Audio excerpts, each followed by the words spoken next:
Garni Invest Universal վարկային կազմակերպությունը ազդարարեց մուտքը Հայաստանի ֆոնդային բորսա, դառնալով բորսայում ցուցակված ընկերություններից մեկը։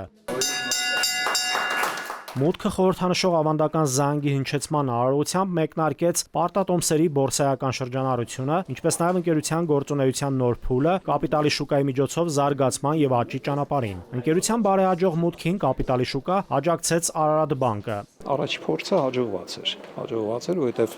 անկեղծ ասած ես էլ այդ մտավախություններ ունեի կտեղաբաշխվի թե չէ, բայց հաջողությամբ ամբողջովին տեղաբաշխվեց եւ պահանջարկը շատ ավելի մեծ էր մեր սպասումներից եւ թողարկման ծավալներից։ Մեծ է նաև պարտատոմսերը հաջողությամբ տեղաբաշխող ընկերության դերը։ Դա Արարատ բանկն էր, Արարատ բանկն էր եւ ես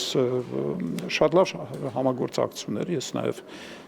եւ միջև այդ եւ հետագայում եւս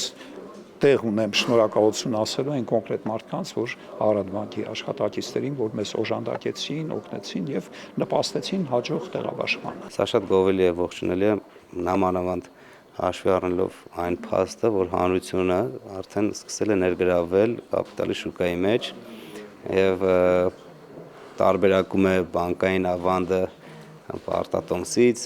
հասկանալով նաև պարտատոմսերի հետ կապված բոլոր ռիսկերը։ Արարատ բանկն ավելի քան 15 տարի հանդիսանում է Հայաստանի արժեթղթերի շուկայի ակտիվ մասնակից, վերջին տարիներին ճանաչվելով կորպորատիվ արժեթղթերի շուկայում լավագույն տեղաբաշխող։ Բանկն ունենալով երկար տարիների փորձ ներդրումային ոլորտում, շարունակում է աջակցել այն ընկերություններին, որոնք նոր են մուտք գործում կապիտալի շուկա։ Սա եւս մեկ քայլ է կապիտալի շուկայի զարգացման առումով եւ վստահ եմ, որ մեր հաճախորդներին, մեր քաղաքացիների համար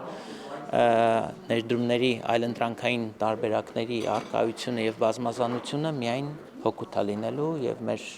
նպատակն ու շահն էլ հենց հաճախորդներին բազմազան ծառայություններ մատուցելն է։ Պարտատոմսերը ցուցակվեցին Հայաստանի ֆոնդային բորսայում եւ ներդրողները, որոնք դեռ չեն հասցրել ձեռք բերել պարտատոմսերը առաջնային տեղաբաշխման ժամանակ, կարող են ձեռք բերել դրանք երկրորդային շուկայից։ Արարատ բանկը շարունակելու է իր մասնագիտական ներուժն ուղղել Հայաստանի կապիտալի շուկայի զարգացմանն ու նոր ընկերությունների աջակցմանը։ Նաիրի Մուրադյան, ժամը լրատվական։